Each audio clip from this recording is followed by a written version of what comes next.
Hello friends, हमारे study channel में आप लोगों का स्वागत है। आज हम आप लोगों को व्यंजन संधि बताएंगे। व्यंजन संधि को संस्कृत में हल संधि भी कहते हैं। और जिन दो वर्णों की में संधि हो उनमें जो पहला वर्ण है वो व्यंजन हो, जैसे का है का और चाहे व्यंजन है। आप व्यंजन जान ही रहे हैं कौन सा व्यंजन है, वर्ण है और कौन से स्वर होते हैं। दूसरा वर्ण व्यंजन हो अथवा स्वर, जैसे जब हम किसी शब्द को तोड़ते हैं तो जो पहला शब्द आता है, पहले शब्द जैसे वाक हम तोड़े तो वाक में जो का आया वो व्यंजन है। और ईस यानी व्यंजन हो या स्वर हो, वागीस, उसको हम व्यंजन संधि कहते हैं। और आप इतना सब ना देखते हुए यहाँ देख लीजिए नियम थोड़ा सा।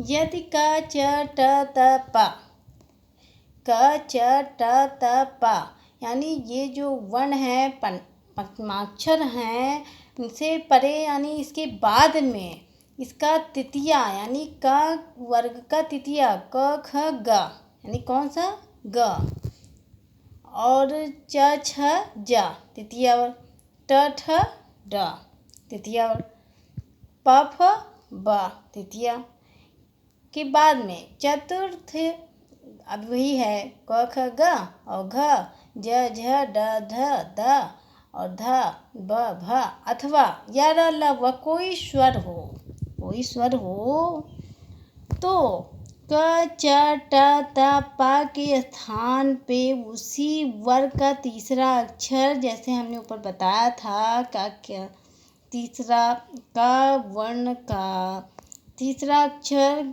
क ख ग और च का च छ ज, ट का ट ठ ड और त का त थ द, प का प फ ब हो जाता है। अब उदाहरण अगर आप देख लेंगे तो आपको बिल्कुल कंफर्म हो जाएगा, आपको कोई भी परेशानी नहीं होगी व्यंजन संधि में। व्यंजन संधि देखिए आप, जैसे वाक, हम वाक अगर तोड़ते हैं तो ये जो शब्द है ये व्यंजन है। स्वर में क्या होता था, जैसे उसमें आगे स्वर आ जाते थे, स्वर संधि में आगे स्वर आ जाते थे, लेकिन व्यंजन संधि में जो है ये जो है व्यंजन आ जाता है। यानी ये जो हम शब्द तोड़ते हैं, शब्द का जो आखिरी शब्द होता है ये व्यंजन होता है। जैसे इसमें वाक है और वाक दिक है और दिक और वाक दिक, यानी वाक धन ईस, ये व्यंजन हो या स्वर, ये व्यंजन हो या स्वर, और ये जो है स्वर व्यंजन ही होना चाहिए, ये व्यंजन ही होना चाहिए। जैसे वाक धन ईस वागीस। अब तीसरा यहाँ पे अक्षर आ गया, जैसे क ख ग, यहाँ पे तीसरा अक्षर आ गया वाक धन ईस वागीस, तीसरा अक्षर है इसमें। और वाक धन ईश्वरी, यानी केवल यहाँ पे इसके मात्रा ही लग गई, यहाँ पे इसकी ई की मात्रा लग गई, लेकिन यहाँ पे इसी अक्षर का इसी से यही अक्षर बन जाता है, इसी से यही अक्षर बन जाता है तीसरा, इसी वर्ग का तीसरा अक्षर, इसी वर्ग का तीसरा अक्षर से वाक धन ईश्वरी वागीश्वरी। यहाँ पे इस बड़ी की मात्रा लग गई, लेकिन का तीसरा अक्षर बन गया क ख ग, वागीश्वरी व्यंजन संधि है। और दिक धन अंबर, अब यहाँ पे व्यंजन वर्ण आ रहा है इसलिए व्यंजन संधि होगी। और यहाँ स्वर हो या व्यंजन, यहाँ पे दिक, अब क ख ग हो जाएगा, क ख ग हो जाएगा, दिक धन अंबर दिगंबर। और आ जो है ये आधा का है, इसलिए जब हम आ मिलाए तो ये पूरा ग हो गया, पूरा ग हो गया, दिक धन अंबर दिगंबर। और दिक धन अंतर दिगंतर, दिक धन अंतर दिगंतर। अब यहाँ पे क ख ग आ गया, क ख ग आ गया और आ मिल गया ग में, तो जो है पूरा हो गया, ये अधूरा है, यहाँ पे आ मिला पूरा हो गया। कोई भी जो व्यंजन है, व्यंजन वर्ण, वो स्वर के मेल से बना हुआ है। अगर हम स्वर को हटा देते हैं तो वो आधा हो जाता है। जैसे वाक धन जाल, अब वाक धन जाल, यहाँ पे कोई स्वर नहीं है, यहाँ पे व्यंजन आ रहा है। जैसे ऊपर हमने बताया था स्वर हो या व्यंजन, यहाँ पे व्यंजन आ रहा है। तो वाक देखिए आप, यहाँ पे आधा गा हो गया। क्या हो गया? आधा गा हो गया, यानी ये आधा ही है, पूरा हुआ ही नहीं, तो यहाँ आधा हो गया। वाक धन जाल, वाक जाल, और क ख गा गया, और जा का पूरा जा और ला गया, वाक जाल हो गया। अब ये दिग्धन गज, अब ये भी दिग्गज, आधा गा है, क्योंकि यहाँ पे स्वर नहीं है, यहाँ व्यंजन है, तो ये अधूरा ही रहेगा। और इसी वर्ण का तीसरा अक्षर क ख गा, अधूरा, आधा आ गया। अब ऐसे हर जो वर्ण है, पंचमाक्षर हैं, उसी के अनुसार बनेंगे। जैसे चा का आप देख लिए, चा छा जा हो जाता है।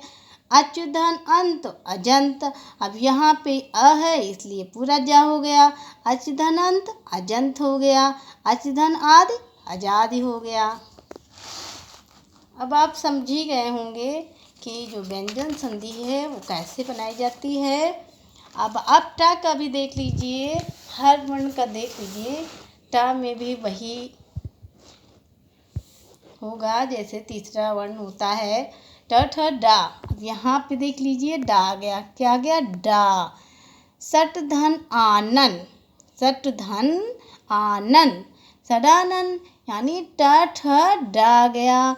और यहाँ पे जो है बड़ा है तो यहाँ बड़ा की मात्रा लग गई और आ इसी में मिल गया। सडानन, सट धन दर्शन, सट दर्शन, सट धन दर्शन, सट दर्शन, यानी ट ठ डा आ गया और दर्शन, सट दर्शन। यहाँ पे हलंत लगेगा क्योंकि अधूरा है, यहाँ पे हलंत लगेगा। और ता वर्ग का आप देख लीजिए, त थ दा हो जाएगा। क्या हो जाएगा? आप बताइए। त थ दा हो जाएगा। जैसे इसी वर्ग का तीसरा अक्षर हो जाएगा, त थ दा हो गया। तत् धन इच्छा, तदीक्षा, अब यहाँ छोटी की मात्रा है इसलिए यहाँ छोटी की मात्रा लग गई, यहाँ छोटी है तो यहाँ छोटी की मात्रा लग गई। और यहाँ पे देखिए बृहत धन रथ, बृहत रथ हो गया, बृहत त थ दा हो गया और ये जो र है इसमें लग गया त थ द और बृहद रथ हो गया। सत धन आचार, सदा चार, सत धन आचार, सदा चार, सत धनाचार, यानी सदा बड़ा की मात्रा लग गई और तथा दा हो गया, सद्धनाचार, सदाचार। और अब यहाँ देखिए भगवत गीता, भगवत धन, यानी तथा दा क्या हो जाएगा? तथा दा हो जाएगा, भगवत गीता। कृत धनन, कृदंत, तथा दा हो गया, कृदंत। सतवाड़ी, सदवाड़ी, तथा दा हो गया, उद्घाटन घाटन, उद्घाटन। अब आप समझ ही गए होंगे कि इस वर्ग का तीसरा हो जाता है। अब पा का देखिए आप, प फ बा हो जाएगा। क्या हो जाएगा? प फ बा हो जाएगा, प फ बा हो जाएगा, प फ बा। अब आप बताइए। सुपधन अंत सुबंध, अपधन ज अब्ज, अपधन दी अब्ध। अब आप बताइए, इसको अगर हम तोड़ते हैं, हमको तोड़ना है सुबंत को, तो कैसे तोड़ेंगे? इसका पहला अक्षर ले जाएंगे इसी वर्ग का। जैसे बा जो है, बा वर्ग का पहला प फ बा आता है तो पहला हम शुभधन लिख देंगे, फिर अंत लिख देंगे, शुभधन अंत सुबंत। अब ये आधा है इसीलिए यहाँ पे कोई आ नहीं रहेगा पीछे, अप हो जाएगा और जा हो जाएगा, अप और जा, अब्ज हो गया। अब्द है तो अप हो गया, अप हो गया और छुट्टी की मात्रा है अब्द, तो इसीलिए कभी भी जो है मात्राएं जो है, जो आधा अक्षर होता है उसी के आगे से लगता है, इसलिए ये अब्द हो गया।